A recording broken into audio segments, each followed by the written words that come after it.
بسم اللہ الرحمن الرحیم الحمد للہ وکفى وسلام علی عباده الذین اصطفى اما بعد اعوذ باللہ من الشیطان الرجیم بسم اللہ الرحمن الرحیم ان الذین آمنوا وعملوا الصالحات اولئک هم خیر البریہ جزاؤهم عند ربهم جنات عدن تجری من تحتها الانہار خالدین فیہا ابدا الى آخر الآیہ صدق اللہ العظیم۔ بزرگان محترم اور معزز حاضرین، الحمدللہ سیرت النبی صلی اللہ علیہ وسلم کی آج 97ویں قسط ہے، 97۔ قرآن پاک کی جو تقریباً دو آیتیں تلاوت کی گئی، سورۃ البینہ پارہ نمبر 30، لم یکن الذین کفروا من اہل الکتاب والمشرکین، اس سورت کی یہ دو آیتیں تلاوت ہوئی، جن کا مفہوم و ترجمہ یہ ہے کہ اللہ تبارک و تعالی نے ان آیات میں اپنے نیک بندوں کا ذکر فرمایا کہ میرے نیک بندے کون ہیں، ان کی کیا خصوصیات اور کیا خوبیاں ہیں اور ان کا انعام کیا ہوگا۔ چنانچہ فرمایا کہ جو لوگ ایمان لائے اور اچھے اچھے کام کیے، اعمال صالحہ کیے، اولئک ہم خیر البریہ، ساری کائنات اور تمام مخلوق میں سب سے بہترین مخلوق یہی ہیں، یہی انسان ہیں۔ یعنی انسانوں میں جو انسان ایمان کے ساتھ اعمال صالحہ کا پابند رہا تو وہ سب انسانوں میں ہی نہیں بلکہ ساری مخلوق میں سب سے بہترین ہے۔ اولئک ہم خیر البریہ، شکل و صورت میں دبا ہوا، صحت میں کمزور، پیسوں کے اعتبار سے نہایت کمزور، انسانوں میں دنیا میں اس کو کوئی نہیں جانتا، اس کی دنیا میں کوئی عزت نہیں، لیکن پھر بھی اللہ تعالیٰ کا اعلان اولئک ہم خیر البریہ۔ لہٰذا معلوم یہ ہوا کہ ہمیں اعمال صالحہ کی فکر کرنی چاہیے، نہ یہ کہ میری اس عمل کی کوئی قدردانی کر رہا ہے یا نہیں، کوئی اس کی تعریف کر رہا ہے میرے عمل کی یا نہیں، کوئی مجھے سراہ رہا ہے یا نہیں، اس بات کی فکر نہیں۔ انعام جزاؤہم، ان کا انعام یہ ہے کہ ایسے بندے کو میں باغات عطا کروں گا، جنتیں، جن جنتوں اور باغات میں خالدین فیہا ہمیشہ رہیں گے۔ ذرا اس لفظ ہمیشہ میں غور کیجئے گا، تھک جائیں گے کہ پھر کبھی کوئی ٹینشن نہیں، کبھی کوئی فکر نہیں، صرف اور صرف انعامات کی بوچھار۔ اور کیسے انعامات؟ کہ جو کچھ بھی ہم کھائیں گے، مثلا بطور مثال، کھانے کی مثال، کہ جو کچھ بھی ہم نے پھل کھایا تو پہلے پھل کے کھانے کے بعد جب دوسرا پھل کھائیں گے تو دوسرا پھل پہلے پھل کے مقابلے شکل کے اعتبار سے بھی اعلیٰ ہوگا، ذائقے کے اعتبار سے بھی زیادہ اچھا ہوگا۔ پھر تیسرا تو وہ پہلے دو کے مقابلے، چوتھا وہ اس کے مقابلے، پانچواں وہ پچھلے کے مقابلے، اور یہ ہمیشہ چلتا رہے گا۔ ہم جو کچھ بیان کر رہے ہیں اس سے بھی اربع خربہ گنا زیادہ نعمتیں ہیں، کیونکہ ہم جنت کی نعمتوں کو بیان کر ہی نہیں سکتے، سمجھ بھی نہیں سکتے، تصور بھی نہیں کر سکتے۔ بس ان ہمیشہ رہنے والی جنتوں اور نعمتوں کو حاصل کرنے کے لیے بہت آسان کام، آمنوا وعملوا الصالحات، ایمان اور عمل صالح، یہ انعام ہے۔ رضی اللہ عنہم ورضوا عنہ، اللہ تعالیٰ ان بندوں سے راضی ہو جائیں گے اور وہ بندے اللہ تعالیٰ سے راضی ہو جائیں گے۔ اعلان ہو جائے گا یوم آخرت میں۔ ذالک لمن خشی ربہ، ایک تیسری صفت، یعنی کن بندوں کے لیے نعمتیں؟ نمبر 1 ایمان والے، وہ ایمان والے جو اعمال صالحہ کرتے ہوں۔ نمبر 3 لمن خشی ربہ، اور جو اپنے رب سے ڈرتے تھے، جو اپنے رب کے حساب والے دن سے ڈرتے تھے، جو اپنے رب کے عذاب سے ڈرتے تھے، جن میں یہ 3 خوبیاں، ان کے لیے سب کچھ۔ یہ مفہوم ہے مذکورہ آیات کا۔ محترم حاضرین، سن 10 نبوی میں جو 2 واقعات پیش آئے، آپ صلی اللہ علیہ وسلم کے 2 قریب کے رشتہ داروں کا انتقال ہوا، حضرت خدیجہ اور ابو طالب جو آپ کے چچا تھے.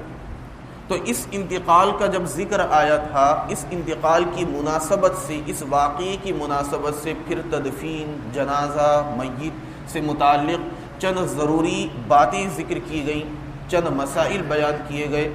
ان چند مسائل کے علاوہ ابھی بھی بہت ساری باتیں باقی ہیں جو سب بیان بھی نہیں کی جا سکتی.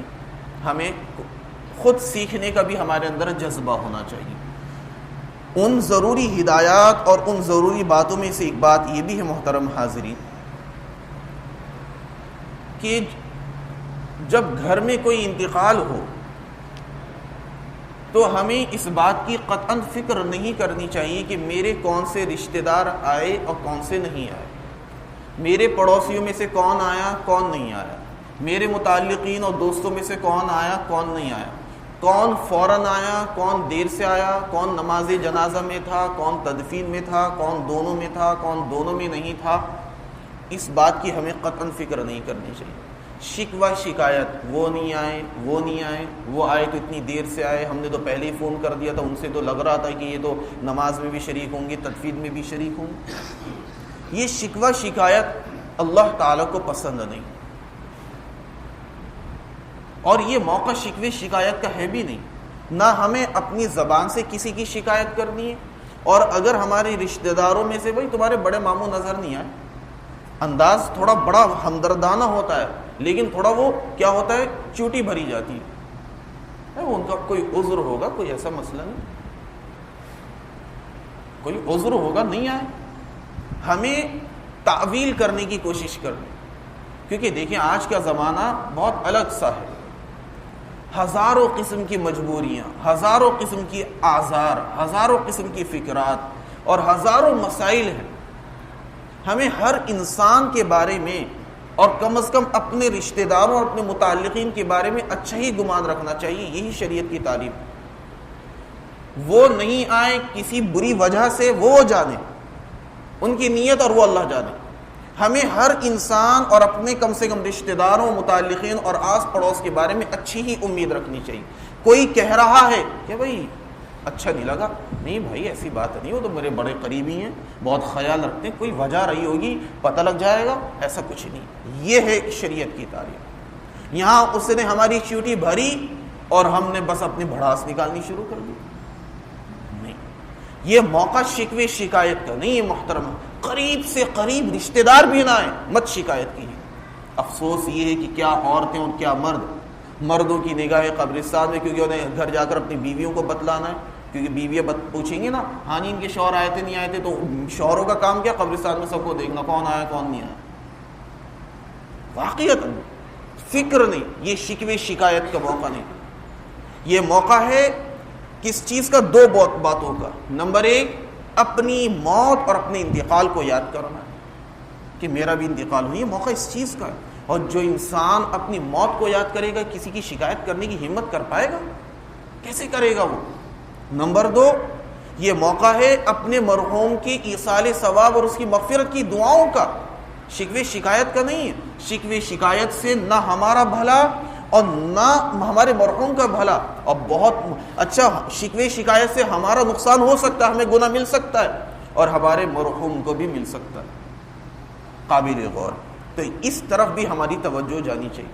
خاموشی موقع نہیں ہے، اس لیے ایک واقعہ ذہن میں لیکن نہیں بیان کر رہے. پڑھیں کتاب. نمبر 2 یہ بات پہلے بھی آ چکی کہ نماز جنازہ 1 اپنی مرضی نہیں. 2 نماز جنازہ کا کوئی تصور نہیں. ہاں کوئی مجبوری ہے، بعض حالاتوں میں اجازت ہے 2 نماز جنازہ کی، باقی نہیں.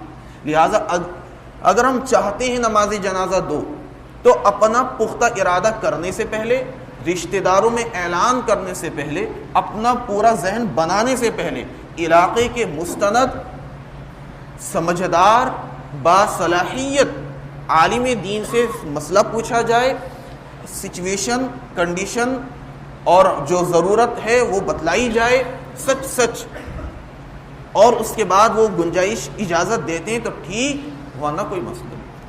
اس کے بعد اعلان، یہ بھی ایک ٹرینڈ چل چکا ہے، بس 2 نماز جنازہ۔ کیا ہوگا اس سے؟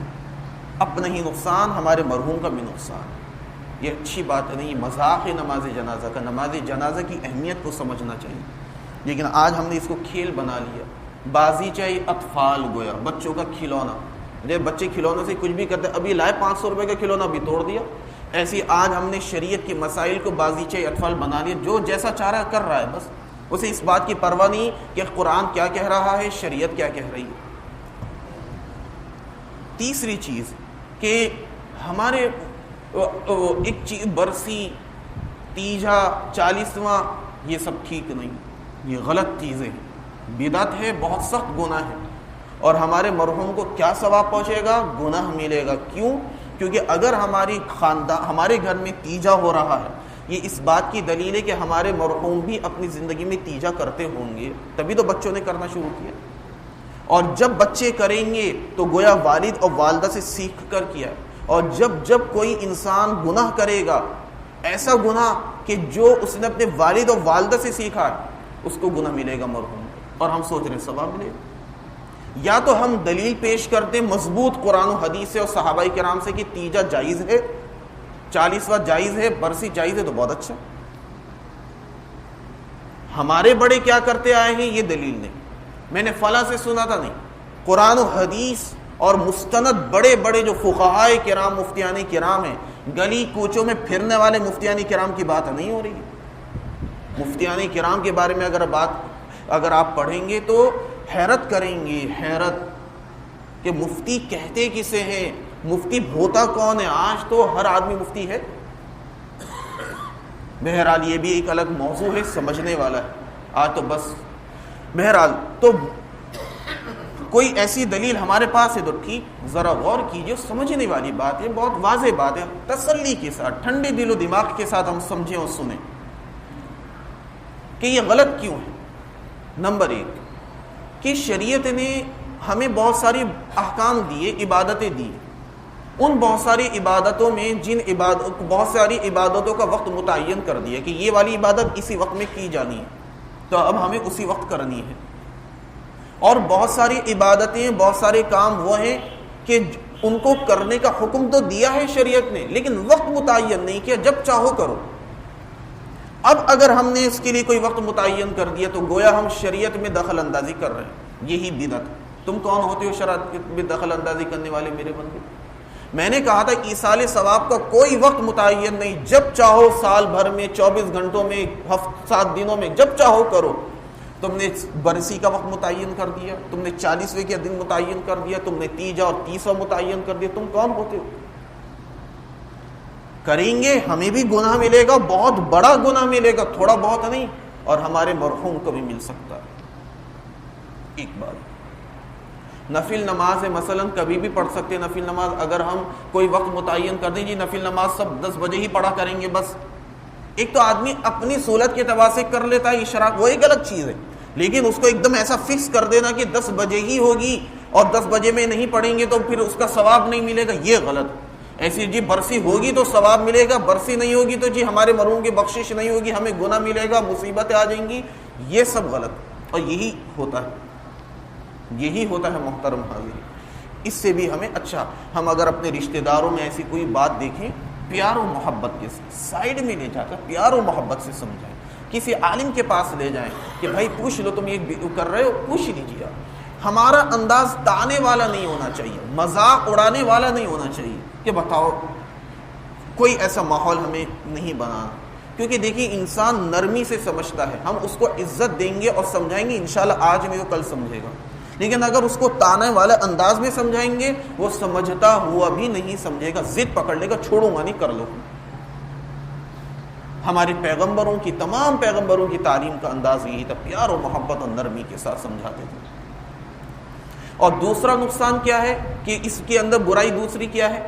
دوسری برائی یہ ہے کہ ہم نے یہ سوچا ہوا ہے کہ مرحوم کے لیے پورا ایک قرآن پاک پڑھ کر بخشنا ضروری ہے، ایک سپارہ پڑھیں گے تو پھر بے چین رہے گا ہمارا مرحوم۔ ایسا کچھ بھی نہیں، کہاں ہے یہ کہ پورا قرآن پڑھنا ضروری، کم سے کم ایک پورا قرآن پاک پڑھ کر بخشو، کہیں پر بھی نہیں ہے۔ اللہ تعالیٰ نے کہا کہ جتنا چاہو پڑھ کر بخش دو، بس شرط کیا ہے؟ خلوص ہونا چاہیے، سنت کے مطابق پڑھ کر بخشو بس۔ تم زندگی میں ایک مرتبہ ایک آیت پڑھ کر بخشو شریعت اور سنت کے مطابق، وہ کافی۔ لیکن اگر تم نے شریعت اور سنت کو چھوڑ کر روزانہ پورا قرآن پاک پڑھ کر بھی بخشا، کچھ بھی فائدہ نہیں پہنچے، نہ تمہیں نہ تمہارے مرحوم کو۔ یہ ہمیں سمجھنا، یہ عام بات ہے کہ پورا قرآن پاک پڑھنے کو ہم لازمی سا سمجھتے ہیں۔ دوسری بات کہ جب شریعت نے مقدار کو متعین نہیں کیا، ہم کون ہوتے ہیں مقدار کو متعین کرنے والے؟ جیسی سہولت ویسے ہم کر لیں۔ تیسری کمی وجہ کیا ہے اس کی تیسری وجہ یہ ہے کہ جب 30واں 40واں 50واں ہوتا ہے تو ہم گھر والوں کو رشتہ داروں کو بلاتے ہیں، وہ آ رہے ہیں، وہ دل سے آ رہے ہیں، وہ دل سے پڑھ رہے ہیں، کوئی نہیں پڑھتا دل سے۔ اگر دل سے پڑھنا ہوتا تو ان سے پوچھ لیجئے کہ آج 40واں ہے ہمارے والدہ کا، اگر وہ دل سے پڑھ رہے ہیں، آپ نے ان گزشتہ 40 دنوں میں کتنا پڑھ کر بخشا میری امی کو؟ کچھ بھی نہیں بخشا ہوگا۔ اور آپ آج نہ بلاتے، آج بھی نہ پڑھتے ہو، تو وہ گویا مجبوراً شرم حضوری میں آ رہے ہیں رشتہ داری کو نبھانے کے لیے، وہ بخشنے کی نیت سے نہیں آ رہے ہیں، وہ رشتہ داری نبھانے کے لیے آ رہے ہیں۔ اللہ کے لیے نہیں پڑھا جا رہا ہے، وہ لوگوں کے لیے پڑھا جا رہا ہے۔ جب انسان اس نیت سے پڑھے گا، پڑھنے والے کو ثواب نہیں ملے گا، اور جب پڑھنے والے کو ثواب نہیں ملے گا تو پھر وہ دوسرے کو کیسے بخش سکتا ہے وہ ثواب؟ کسی دوسرے اکاؤنٹ میں کسی کو پیسے دینے کے لیے پہلے ہماری جیب میں تو پیسے ہونے چاہیے، تب تو ہم دوسرے کو دے پائیں گے۔ جب میرے پڑھنے کا ثواب مجھے نہیں مل رہا ہے تو میں اس کو دوسرے مرحوم تک کیسے منتقل کر سکتا ہوں؟ نہیں کر سکتا۔ تھوڑا پڑھے۔ ایک بڑی عجیب بات یہ ہے کہ بلاتے نہیں، کوئی اعلان کرنے کی ضرورت نہیں، گھر میں جتنے لوگ ہیں جو جتنا پڑھ سکتا وہ اتنا پڑھے، کوئی وقت کی قید نہیں ہے۔ دو باتیں اور بڑی عجیب سامنے آئیں۔ ایک بات یہ کہ بعض مرتبہ ایسا ہوتا ہے کہ رشتہ داروں نے سپارے پہنچا دی، بہت سمجھدار ہوتے ہیں، آ نہیں رہے، بھیا ہم تمہیں چھوڑیں گے، میں نے 2 سپارے پہنچوا دیے، یہ پڑھ لو۔ غلط طریقہ یہ، اور یہ ہمارا ذاتی تجربہ، ذاتی واقعہ کہ 1-2 مرتبہ ہمارے ساتھ بھی ایسے ہی پیش آیا کہ گھر پہنچا دیجیے، حافظ جی پڑھ لیں گے۔ آپ کو سن کر حیرت ہوگی، دعا کیجیے گا ہمارے لیے۔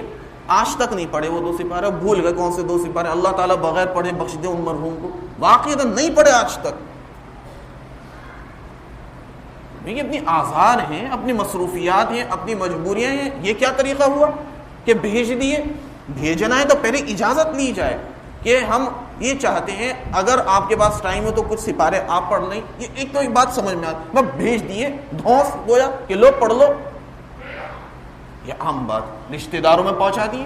یہ غلط طریقہ ہے محترم حاضرین۔ اللہ تعالیٰ نے نہیں کہا کہ تم 10 سپارے پڑھو، یہ سورہ یاسین 41 مرتبہ پڑھو، سورہ بقرہ 41 مرتبہ پڑھو، نہیں، یہ نہیں کہا اللہ تعالیٰ نے۔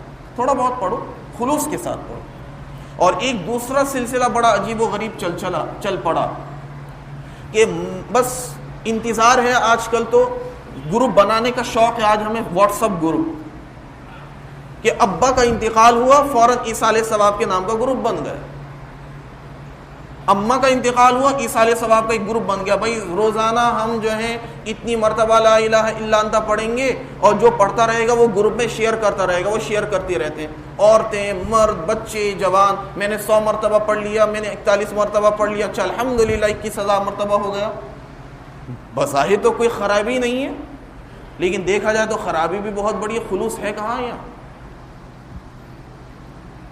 خلوص تو بہت الگ چیز ہے، خلوص کو سمجھیں، پہلے خود فیصلہ کر لیں گے یہ طریقہ غلط، بس کر رہے ہیں، وہاں پہنچ نہیں رہا، بھائی فون کر کے مرحوم سے پوچھ بھی لیجئے۔ ہم نے ایصال ثواب کا گروپ بنایا ہوا ہے، ابو ہم روزانہ 21,000 مرتبہ یا سلام لا الہ الا انت پڑھ رہے ہیں، آپ کو پہنچ رہا ہے نہیں پہنچ رہا؟ فرشتے گڑبڑ تو نہیں کر رہے؟ نعوذ باللہ، پوچھ تو لیجئے، پتہ چلا کہ وہاں کچھ پہنچ ہی نہیں رہا، صرف واٹس ایپ کی میموری بھر رہی ہے، موبائل کی میموری بھر رہی ہے۔ اور پھر کمال کی بات، اور ایک صاحب کو تیار کرتے ہیں کہ جب 21,000 مرتبہ جو بھی ہوگا پھر ایک صاحب دعا ریکارڈ کریں گے اور ریکارڈ شیئر کی جائے گی۔ یہ دعا ہے؟ آپ بتائیے، دعا کی معنویت، دعا کی حقیقت کو ختم کر دیا ہم نے۔ پوچھا کبھی کسی سے فتویٰ لیا؟ دل. آپ ذرا کامن سینس, کسی مفتی اور عالم سے پوچھنے کی بھی ضرورت نہیں, کامن سینس بھی کوئی چیز ہوتی ہے. بس چل رہی ہے گاڑی, چل رہی ہے گاڑی, عجیب و غریب. ایسی یہ بات یاد آ گئی, معاف کیجئے گا, ٹھیک ہے, یہ ہم سب اصلاح کے لیے بیٹھے. یہ مت سوچئے گا کہ ہم کسی ایک پرسن کو کہہ رہے ہیں, ایسا نہیں ہے. جب کوئی بات آدمی دیکھتا ہے تب تو اس کو پتہ لگتا ہے کہ ہاں کیا کچھ ہو رہا ہے معاشرے میں, تو کہے گا. پتہ نہیں ہوگا تو نہیں کہے گا. ایک عجیب و غریب بات یہ ہے موبائل والوں میں, صبح اٹھیں گے اور سلام بھیجیں گے, السلام علیکم. بھائی کوئی وہ موقع ہے سلام کرنے کا؟ یہ کیا بات ہے السلام؟ بھائی کیا موقع ہے؟ ہاں آپ کو کوئی بات کرنی ہے سامنے والے سے تو آپ پہلے سلام بھیجیے بھی بات کریے. یعنی بعض لوگوں کی عادت السلام علیکم میسج کر دیں گے. یہ کوئی طریقہ ہے؟ سلام کرنے کے کچھ آداب ہیں. سلام کی کوئی کیا ہوتا ہے, نہ وہ سلام کا جواب دیتا ہے دل میں نہ لکھ کر, اور ڈیلیٹ کر دے گا, ڈیلیٹ فار می. بتائیے سلام جو اتنی قیمتی چیز ہے اس کی اہمیت ختم کر رہے ہیں. ذرا واٹس ایپ کی اہمیت کو سمجھیں, بہت اچھی چیز ہے, لیکن ہم اس کی اہمیت کو گھٹا رہے ہیں اپنی ان نامعقول باتوں اور حرکتوں کی وجہ سے. روزانہ واٹس ایپ پر میسج کر رہے ہیں, دین کی باتیں کون پڑھ رہا ہے آپ بتائیے ذرا. سب ڈیلیٹ فار می ایک دم سیکنڈ میں کرتے ہیں بہت سارے لوگ. انتظار ہوتا ہے کہ اب یہ کریں گے میں فوراً ڈیلیٹ فار می کر دوں گا. یہ دین پر جس طرح دین کی بات سیکھنا ضروری ہے, جس طرح دین کی بات پہنچانا ضروری ہے, جس طرح دین کی بات پر عمل کرنا ضروری ہے, اسی طرح دین کی باتوں کا احترام کرنا بھی ضروری ہے. اور یہ دین کی بے احترامی نہیں ہو رہی میری ذات سے. میں بلا ضرورت بھیج رہا ہوں روزانہ. دین کی بات کہنے اور سننے کی بھی کچھ آداب لکھے ہیں علماء کرام نے, قرآن و احادیث سے ثابت ہیں دین کی بات کہنے, اور ہم روزانہ اب ایسے 50 لوگوں کے میسج آتے ہیں, ہم ہی کو یہ میسج کر رہے ہیں. ہم ایک نامعقول نہیں, ماشاءاللہ خاندان میں الحمدللہ بھرمار ہے نامعقول حضرات کی. ہم یہ سوچ رہے ہیں میں ہی دین کی بات پہنچا رہا ہوں, ایسے بہت سارے ہیں, معاف کیجئے گا. یہی وجہ ہے کہ اب ہم اتنے اکتا جاتے صبح شام جب دین کے میسج آ رہے ہیں کہ مسجدوں میں علماء کی بات سننے کے لیے ہمارا ذہن تیار نہیں, تفسیر میں آنے کے لیے ہم تیار نہیں, کیونکہ اب ہم اکتا چکے ہیں, عاجز آ چکے ہیں, بور ہو چکے ہیں. نعوذ باللہ, لفظ بہت خطرناک ہے لیکن سمجھانے کے لیے ہی ایک حقیقت ہے. اللہ تعالی ہم سب کو عمل کی توفیق مرحمت فرمائے. اور ایک حدیث شریف آج ہی پڑھی اس مناسبت سے, وہ یہ کہ دیکھیں ایک مضمون یہ بھی تھا ہمارا کہ ہمیں قبرستان ہم نے جانا چھوڑ دیا, حقیقت نہیں جاتے. اب تو عیدین میں آج سے 5-10 سال پہلے جو بھیڑ نظر آتی تھی عید کے موقع پر, اب وہ بھی چھٹتی ہوئی نظر آ رہی ہے. یہ اچھی بات نہیں. قبرستان جانے کی ترغیب آئی کہ جاؤ, اپنی قبر کو یاد کرو اور اپنے مرحوم کو کے بارے میں پڑھیں گے تو اس کو پتہ لگتا ہے میرا کوئی آ رہا ہے. حدیث شریف میں آتا ہے یہ سنانے کے لیے. حدیث شریف میں آتا ہے کہ جو انسان پابندی کے ساتھ جمعے کے دن قبرستان اپنے والدین کی قبر پر جاتا ہے اس پڑھنے کے لیے, حاضری کے لیے, اللہ تبارک و تعالیٰ اس بچے کے گناہوں کو معاف فرماتے ہیں, بھلے ہی وہ اپنے ماں باپ کا نافرمان تھا زندگی میں, اور صالحین میں اس کا شمار ہوتا ہے اگرچہ وہ اپنے ماں باپ کی زندگی میں برا انسان تھا, برا بچہ تھا. نہیں, ساری دنیا میں پراٹھے کھانے کے لیے 50 دکانوں کی خاک چھان لیتے ہیں, لیکن قبرستان نہیں جاتے, اپنے ماں باپ کی قبروں پر بھی نہیں جاتے, اور دادا دادی کا تو شمار ہی نہیں, کتنوں کو تو اپنے دادا دادی کا نام تک نہیں معلوم. یہ تو حال ہمارا ہے. یاد کیجئے گا جب ہم قبر میں ہوں گے تو اس سے برا معاملہ ہماری اولادیں ہمارے ساتھ کریں گی. دیکھیے دنیا جیسے کہ یہ دنیا ہے, قبر بھی ایک دنیا ہے. یہ قبر میں کیا ہوتا ہے, کیا کیا مناظر ہوتے ہیں, یہ علماء بہتر جانتے ہیں عام انسان کے مقابلے. اس لیے ہمیں اپنے علماء کی ان باتوں کو سمجھنا چاہیے, کیونکہ علماء ساری باتیں قرآن و حدیث کے حوالے سے ان کی روشنی میں بیان کرتے ہیں. اور آخری جو مضمون سے ہٹ کر بات ہے وہ یہ ہے کہ گزشتہ سال تو شادی سے متعلق بڑا تفصیلی مضمون چلا تھا, اب کی بار نہیں چلے گا, لیکن کچھ باتیں ہیں جو پچھلی دفعہ نہیں کہیں اب کی بار کہیں گے. ایسے ہی ایک جمعے میں ایک بات کہہ دی, لیکن شکوے شکایت کی نیت سے نہیں. کبھی آپ میں سے کوئی برا مان جائے کہ اوہو نکاح میں انہوں نے پڑھایا تھا, ہم نے انہیں کو بلایا تو ہماری شکایت کرنی, ایسا نہیں ہے. ہمیں اپنے اچھے ہی گمان رکھنا چاہیے. سامنے والا کتنا ہی نالائق ہو لیکن پھر بھی نالائقوں سے اچھی گمان رکھ لیں گے تو انشاءاللہ اللہ تعالیٰ فائدہ پہنچائیں گے. وہ یہ کہ جو غریب انسان اب ان کی شادی ہے, وہ تعاون مانگتا ہے کہ بھئی ہمارے گھر میں شادی ہے، کھانا وانے کی ضرورت ہے، ان حضرات کو یہ چاہیے کہ فضول خرچی سے بچیں۔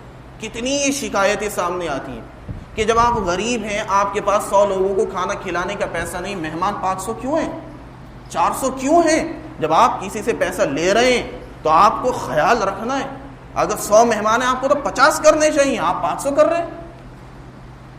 پھر مزید یہ کہ اتنی فضول خرچی دینے والے آج بھی بہت ہیں، الحمدللہ خلوص کے ساتھ دینے والے بہت ہیں، لیکن جب ان دینے والوں کو یہ باتیں معلوم ہوتی ہیں کہ یہ تو غریب آدمی جو ہے وہ گانے بجانے ہو رہے، اس کے تو گھر میں میرا پیسہ تو اس نے گانے بجانوں میں لگا دیا، وہ تہیہ کر لیتا، اب میں کسی کو نہیں دوں گا۔